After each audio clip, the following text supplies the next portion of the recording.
Hoje a mensagem é sobre a próxima parte do texto de João capítulo 1.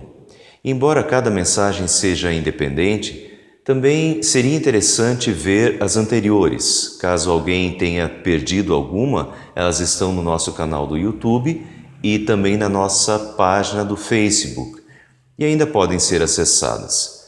Da última vez, eu só fui até quando Filipe testemunhou de Jesus a Natanael, dizendo: achamos aquele sobre quem Moisés escreveu na lei, e a respeito de quem os profetas também escreveram, Jesus de Nazaré, filho de José. E hoje eu quero continuar daí, com a reação de Natanael e os interessantes diálogos que aconteceram na sequência. Natanael deu uma resposta meio debochada a Filipe. Nazaré? Pode vir alguma coisa boa de lá? Ainda que o deboche seja outro, frases debochadas continuam sendo comuns quando um amigo convida um outro amigo para a igreja, por exemplo. Ir para a igreja? Por quê? Você quer que eu vá lá pagar o dízimo também? As igrejas todas só querem dinheiro. E por aí vão as frases debochadas e outros comentários debochados. A resposta de Filipe foi sábia e precisamos aprender com ela. Ele não discutiu o mérito da pergunta e do deboche de Natanael. Filipe simplesmente disse: venha e veja. Essa é uma boa e sábia tática também para nós. Apenas digamos: vem comigo num culto, participe e tire suas próprias conclusões.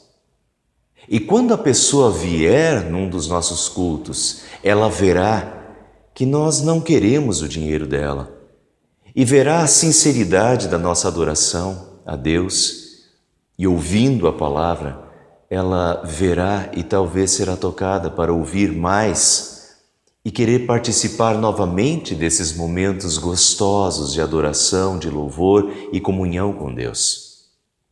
Apenas venha e veja. Voltando à frase de Natanael, Nazaré? Pode vir alguma coisa boa de lá? Natanael era de Caná da Galileia. É interessante saber disso porque o próximo texto será o milagre que Jesus fará transformando água em vinho. Onde? Em Caná da Galileia. 3 dias depois desse acontecimento aqui, desse encontro com Natanael, que era de Caná da Galileia. E o texto deixa em aberto, eventualmente pode até ter sido o próprio Natanael quem convidou Jesus para aquele casamento. Mas vamos voltar. Caná ficava a 13 quilômetros de Nazaré e ambas as cidades ficavam na Galileia. Então talvez tivesse alguma gozação ali de rivalidade entre as cidades próximas. Mas, e parece que essa é a explicação mais plausível, a Galileia durante séculos foi um corredor de entrada dos exércitos inimigos para dentro de Israel e também da entrada de outros povos para dentro de Israel. Por isso a Galileia era formada de um povo misto, uma mistura de israelitas e de gentios, povos não judeus. Tanto que ela era conhecida como a Galileia dos gentios. Portanto, não se esperava que o Messias prometido por Deus viesse de um lugar como esse. Se esperava que viesse de Judá, de Belém, terra de Davi, ou de Jerusalém. E provavelmente foi isso que levou Natanael a fazer o deboche. Mas Natanael aceitou ir com o amigo. E provavelmente aceitou simplesmente pela amizade, pela confiança. E novamente, a mesma coisa pode acontecer ainda hoje. Alguém pode aceitar o convite de ir à igreja simplesmente por amizade e confiança. E depois de ter estado lá, pode continuar por convicção pessoal, por ter sido tocado por Deus. Natanael foi com Filipe. E Jesus, ao ver Natanael se aproximando, e eles não se conheciam, ao menos Natanael não conhecia Jesus. Já Jesus, que é Deus, onisciente, conhecedor de tudo e de todos, conhecia muito bem Natanael. E disse: aí está um verdadeiro israelita, em quem não há falsidade. Aí está um israelita em quem não há falsidade. Jesus não explicou por que disse isso. Então, não se tem absoluta certeza, mas o que se acha é que Jesus estava se referindo e fazendo um jogo de palavras com israelita, que vem de Israel, e sem falsidade. Israel vem de Jacó, e o nome Jacó significa enganador. Jacó foi aquele que prejudicou o seu irmão, negociando a primogenitura por um prato de lentilhas, e depois, no final, enganou o seu próprio pai, já idoso e quase cego, para ficar com a bênção que cabia ao seu irmão. Mas na noite em que ele fugiu de casa para não ser morto pelo irmão, ele se encontrou com Deus. E coloca-se aí a conversão de Jacó. Ele teve uma visão, o Senhor apareceu para ele e ele viu anjos subindo e descendo. E Deus mudou a vida e o nome de Jacó. Deu-lhe o nome de Israel. E de enganador, ele se tornou uma bênção e o pai do povo de Deus, os israelitas. E voltando ao nosso texto, as últimas palavras de Jesus a Natanael foram: você verá coisas maiores do que essa. Vocês verão o céu aberto e os anjos de Deus subindo e descendo sobre o Filho do Homem. Por isso se acha que Jesus estava fazendo uma referência à história de Jacó e a aplicando agora para Natanael. Jesus já conhecia Natanael, mesmo que Natanael não o conhecesse. E Jesus sabia que Natanael não era um enganador, era um israelita fiel que aguardava a vinda do Messias. Nele não havia falsidade. É por aí que entendemos também as próximas palavras de Jesus. Natanael lhe disse: de onde me conheces? Afinal, era a primeira vez que eles estavam se vendo e Jesus já parecia conhecê-lo. E Jesus lhe disse: eu o vi quando você ainda estava debaixo da figueira, antes de Filipe o chamar.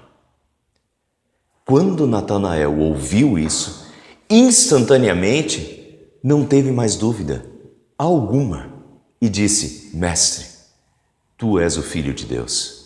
Tu és o Rei de Israel. O que Natanael estava fazendo debaixo daquela figueira? Não sei.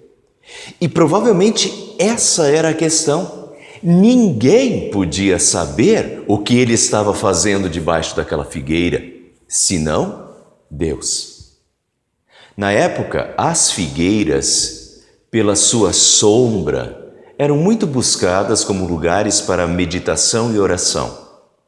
E provavelmente era isso que Natanael, esse israelita em quem não havia enganação, sincero, devia estar fazendo, orando a Deus profundamente e com toda a sinceridade pedindo pela vinda do Messias, do Salvador de Israel. Eu imagino que aquela oração debaixo da figueira deve ter sido um daqueles momentos de desabafo com Deus, de abertura de coração, de conversa sincera e profunda, um momento de absoluta comunhão dele com Deus.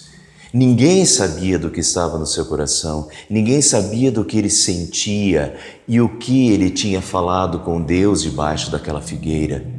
Então, quando Jesus, que não estava lá, porque não tinha ninguém por perto da figueira, talvez ele tenha saído chorando debaixo daquela figueira, enxugando as lágrimas, depois daquele desabafo tão profundo com Deus. E ele olhou ao redor se alguém estava por perto, vendo, mas não tinha ninguém, só ele e Deus. E agora Jesus simplesmente lhe diz: eu te vi debaixo da figueira, antes de Filipe te chamar. Ele não teve mais dúvida alguma de que ele estava diante de Deus, de que Jesus era o Messias, o Salvador, e de que ali estava a resposta à sua oração. Como momentos como esses são impactantes na nossa vida cristã. São verdadeiros encontros com Deus. Eu já tive alguns desses encontros com Deus, certamente você também já teve.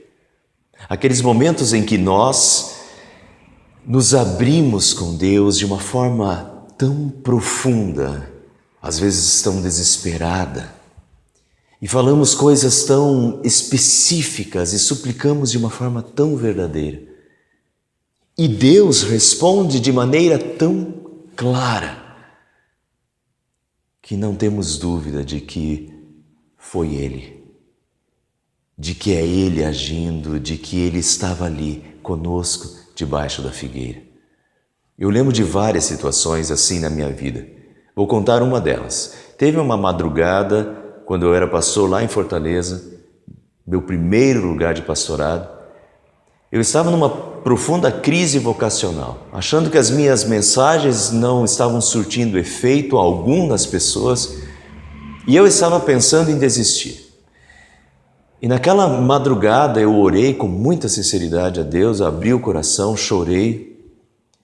E no outro dia de manhã eu peguei o jornal, eu me lembro bem, eu com um marcador de texto amarelo, já tinha circulado e sublinhado 3 possibilidades de emprego. E quando eu estava fazendo aquilo, tocou o telefone e era uma senhora da igreja, a dona Valmira, que eu acho que nunca soube disso, acho que eu nunca contei para ela. Ela não costumava ligar para mim, até porque a gente se via toda semana na igreja, mas ela ligou para mim e ligou simplesmente para falar do efeito das minhas mensagens na vida dela e das filhas dela. Bom, depois que eu desliguei o telefone, eu chorei de novo, agradecido pela resposta. E eu não tinha dúvidas de que era Deus e de que Deus estava comigo. Por isso eu acho que entendo o que aconteceu com Natanael. Provavelmente já aconteceu com vocês também. Eu não aconselho que ninguém se torne dependente disso, dessas manifestações especiais de Deus. Esperar que a cada oração Deus responderá dessa forma. Mas sem dúvida, é muito significativo quando acontece. E essas poucas manifestações especiais e sobrenaturais nos fortalecem para percebermos e lembrarmos de que Deus nos conhece, de que Deus ouve todas as nossas orações, de que Deus está conosco, sim, sempre, ainda que não o vejamos. Nós não o vemos, mas Ele nos vê. Debaixo das nossas figueiras, nos acompanha, nos ouve, conhece todos os nossos dilemas, problemas, dificuldades, aquilo que está lá no fundo do coração e ninguém mais sabe. Que a gente não tem coragem de falar com mais ninguém e que às vezes a gente até quer esconder dos outros, mas Ele sabe. E é confortador lembrar que Deus nos conhece, Ele é onisciente, Ele ouve as nossas orações e nos diz: Natanael, Paulo, Freike, Jaime, ouvem, meu filho, eu te vi debaixo da figueira, ouvi a tua oração, estou contigo, não te deixarei, jamais te desampararei. E nós confiamos nisso por toda a experiência que já temos com Deus, o adoramos e seguimos, certos de que Ele está conosco, nos vendo, cuidando, amparando todos os dias da nossa vida.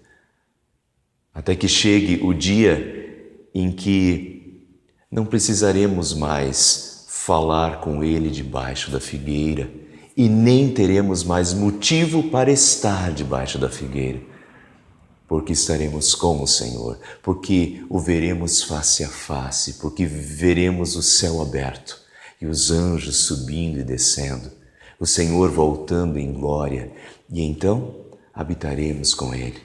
Ele nos enxugará dos olhos toda lágrima e não haverá mais motivo algum para tristeza e dor, apenas uma plenitude de alegria eternamente.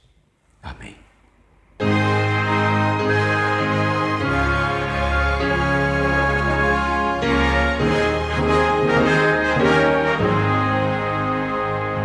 Firme nas promessas de Jesus, Senhor, vou cantar louvores ao meu bom pastor, sempre exaltarei o seu eterno amor.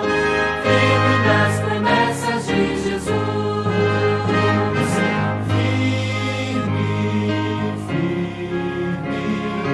firme nas promessas de Jesus, meu mestre.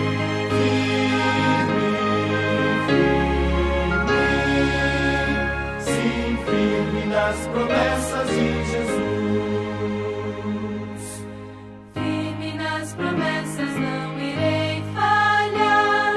Vindo as tempestades deste meu lidar, pelo verbo eterno sempre irei lutar. Firme nas promessas de Jesus.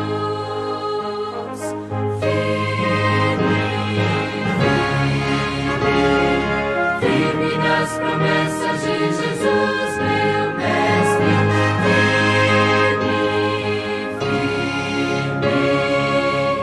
Sim, firme nas promessas de Jesus.